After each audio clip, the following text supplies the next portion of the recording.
और प्रिय वचन बोलना, यह प्रत्येक अच्छे इंसान का कर्तव्य है। अच्छी वाणी बोलिए। वाणी तो ऐसी होना चाहिए कि जैसे आप बोल रहे हो तो वाणी की जगह वीणा सुनाई देने लगे। वीणा और वाणी में ज्यादा फर्क थोड़ी है। वीणा और वाणी, वाणी वचन है और वाणी जब मधुर होती है तो मधुर वाणी वीणा का काम करती है, सितार का काम करती है, मन को आनंदित आह्लादित करती है। लेकिन यदि हमारे मन में क्रोध आ गया, हमारे मन में द्वेष आ गया, हमारे मन में ईर्ष्या आ गई, तो उस समय बोले गए शब्द, वचन, वाणी वीणा नहीं बनती है, बल्कि चुभने वाले बाण का काम कर देती है। चुभने वाले बाण का काम करती है। देखो, वाणी, वीणा, बाण, वाणी एक है और वह वाणी एक तरफ वीणा बन रही है और एक तरफ बाण बन रही है। यदि तीक्ष्ण पैना नोक वाला बाण किसी को चुभ जाए तो उसकी तकलीफ हो जाता है। और ऐसा भी कहा जाता है कि तीर का घाव, तलवार का घाव फिर भी भरा जा सकता है।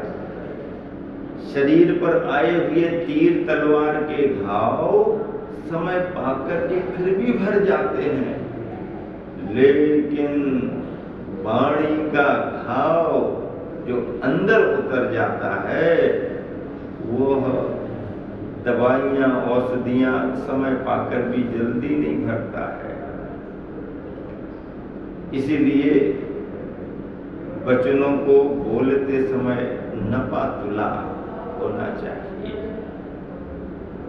ये हमारे पास शक्ति है, ऊर्जा है। अपनी शक्ति को व्यर्थ नहीं बहाना चाहिए। वचन की एक शक्ति होती है, मन की एक शक्ति होती है, शरीर की एक शक्ति होती है। इन तीनों बलों का सदुपयोग करना चाहिए। अपनी भलाई में, दूसरों की भलाई में इसे लगाना चाहिए। तो वाणी तो वाणी है। यदि सद्भावना से वाणी बोली जाती है तो वीणा का काम करती है, और यदि दुर्भावना से, आवेश में, आवेग में आकर के, क्रोध में आकर के बोली जाती है तो वह वाणी बाण का काम करती है। स्वस्थ रहेंगे तो हमारे स्वस्थता का प्रभाव भी सब पर फैलेगा। स्वस्थता का संबंध स्वच्छता से जुड़ा है। अभी वर्तमान में स्वच्छ भारत अभियान चल रहा है और यही संदेशा सभी को दिया जा रहा है, स्वच्छ भारत, स्वस्थ भारत, स्वच्छ भारत, स्वस्थ भारत। भारत को यदि हम स्वस्थ रखना चाहते हैं तो भारत को स्वस्थ रखना ही पड़ेगा। स्वस्थ रखने के लिए स्वच्छ रखना पड़ेगा और स्वच्छता के प्रयास हो रहे हैं। सफाई अभियान चल रहा है। पहले की अपेक्षा काफी तस्वीरें बदली नजर आ रही हैं। लोगों का ध्यान साफ सफाई की ओर जाने लगा है। लोग जो अपनी आदतों से मजबूर होकर के यहाँ वहाँ कचरे के ढेर लगाते थे, सड़कों पर गंदगी फैलाते थे, अब उसमें कमी आने लगी है। लोग सावधान होने लगे हैं। अपने घर का कचरा इकट्ठा करके रखते हैं। गाड़ी वाहन मधुर मधुर मीठे मीठे गाने सुनाते हुए आता है, जागरूकता का संदेश देता है, स्वच्छता का, सफाई का संदेश देता है। आप भव्य जन भावुक होकर के उस संदेश से जुड़ते हैं और स्वच्छता के अभियान में अपना सहयोग कर रहे हैं। एक बहुत बड़ी सफलता देश को स्वच्छता के रूप में मिलती जा रही है और ऐसी ही जागरूकता यदि नागरिकों में निरंतर बढ़ती रहे तो ये भारत स्वच्छता की ओर पूर्ण रूप से आगे बढ़ जाए। और जब भारत स्वच्छ हो जाएगा तो अपने आप में स्वस्थ हो जाएगा। जहाँ पर साफ सफाई रहती है वो जगह की शकल सूरत अपने आप अलग दिखती है, और साफ सफाई नहीं होती है तो ठीक ठाक नहीं दिखता है। आप ही जब सुबह सोकर के उठते हैं और तुरंत उठने के बाद में दर्पण के सामने जाके खड़े हो जाओ तो बाल कहीं जा रहे हैं, शर्ट की कॉलर कहीं जा रही है, हाथ की बाहें कहीं जा रही है, आधा पजामा पैंट कहीं जा रहा है, तुम्हारी शकल सूरत अलग दिख रही है, तो अभी आप स्वच्छ नहीं हुए। चेहरे पर प्रसन्नता नहीं है, थकान थकान दिख रही है। और जब आप तैयार होकर के, तरोताजा होकर के फिर दर्पण के सामने खड़े होते हैं तो उस समय की आपकी मुद्रा, भाव भंगिमा अलग होती है, क्योंकि आप स्वच्छता अभियान से जुड़ गए। स्वच्छता पर सभी को ध्यान रखना चाहिए। अपनी अनर्गल प्रवृत्तियों के कारण, अपनी गंदी आदतों के द्वारा अपने घर का कचरा सड़कों पर नहीं फेंकना चाहिए, यहाँ वहाँ कचरा नहीं फेंकना चाहिए, अपनी आदतों में परिवर्तन करना चाहिए और स्वच्छता का पूरा ध्यान घर के बाहर और घर के अंदर रखना चाहिए। महात्मा गांधी का एक विचार मुझे बार बार याद आता है। वो हमेशा ये कहा करते थे कि देखो, प्रमाद, आलस ठीक नहीं। कोई परेशानी की स्थिति है बात अलग है, पर प्रमाद, आलस नहीं होना चाहिए। उन्होंने एक जगह कहा, कपड़ा भले ही पुराना हो, कमजोर हो, फटा भी हो तो भी चलेगा। कपड़ा भले ही पुराना हो, कमजोर हो, फटा भी हो तो भी चलेगा, लेकिन कपड़ा साफ सुथरा होना चाहिए। हाँ, पुराना होना, कमजोर होना, फटा होना उसकी मजबूरी हो सकती है, उसके पास कोई दूसरा इंतजाम नहीं हो, मजबूरी हो सकती है, उसका उपयोग वो कर सकता है, कोई बुराई नहीं है। तो कपड़ा पुराना भी चलेगा, कमजोर भी चलेगा, थोड़ा कुछ फटा हुआ हो तो भी चल जाएगा, लेकिन साफ सुथरा होना चाहिए।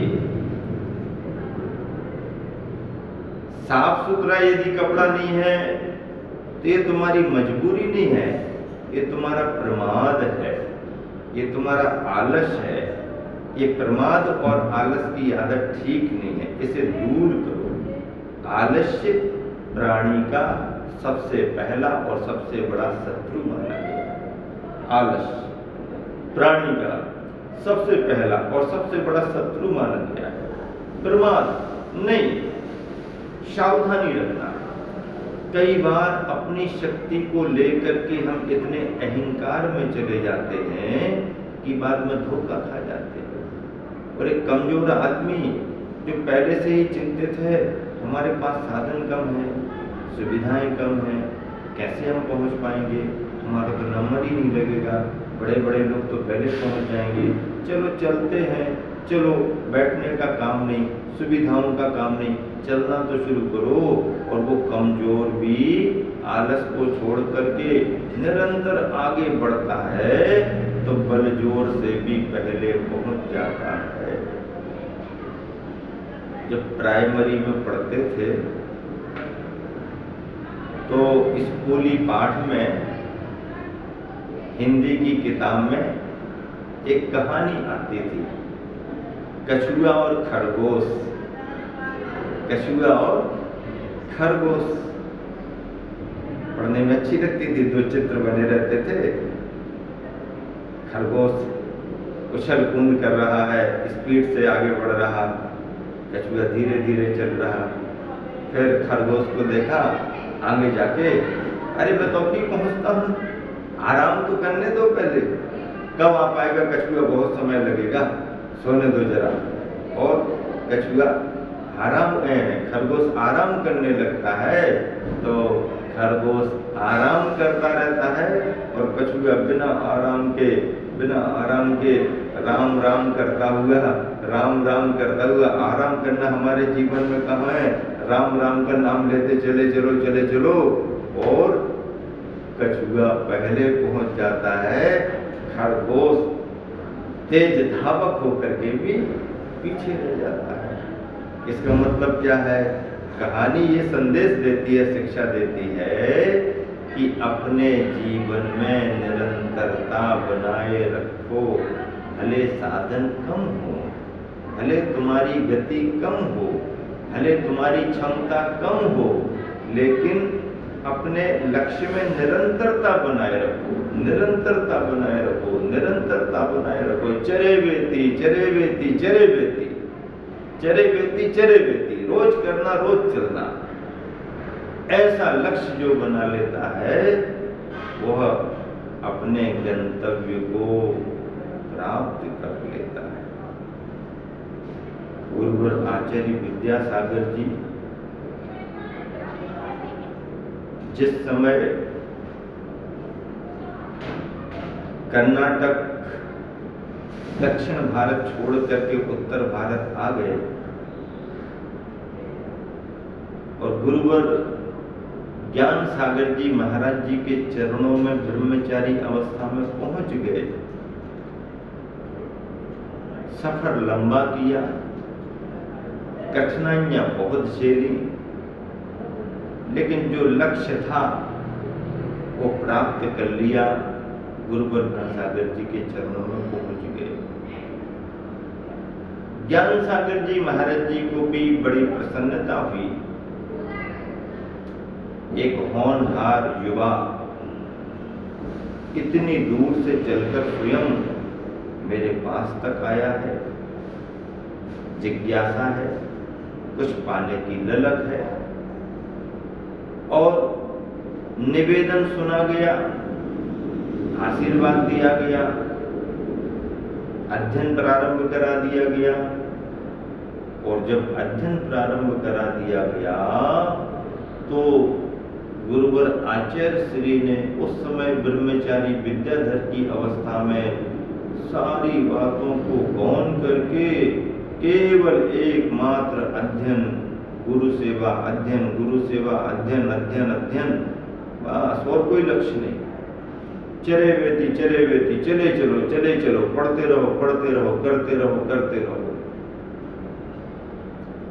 भाषा आती नहीं थी, हिंदी के अक्षर पढ़ना नहीं आते, अक्षरमाला भी सीखनी है, संस्कृत भी सीखनी है, धर्म के ग्रंथ भी पढ़ना है।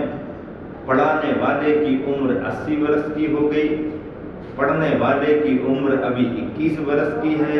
अब 21 वर्ष का 80 वर्ष के वृद्ध से पढ़े और वह कन्नड़ भाषी, वह हिंदी भाषी, तो हिंदी भाषी में वृद्धावस्था की भाषा और वृद्धावस्था में भी दांत निकल गए, उसके बाद का उच्चारण आचार्य श्री संघ में बताते हैं सुनना और समझना कठिन होता था, लेकिन मन में लगन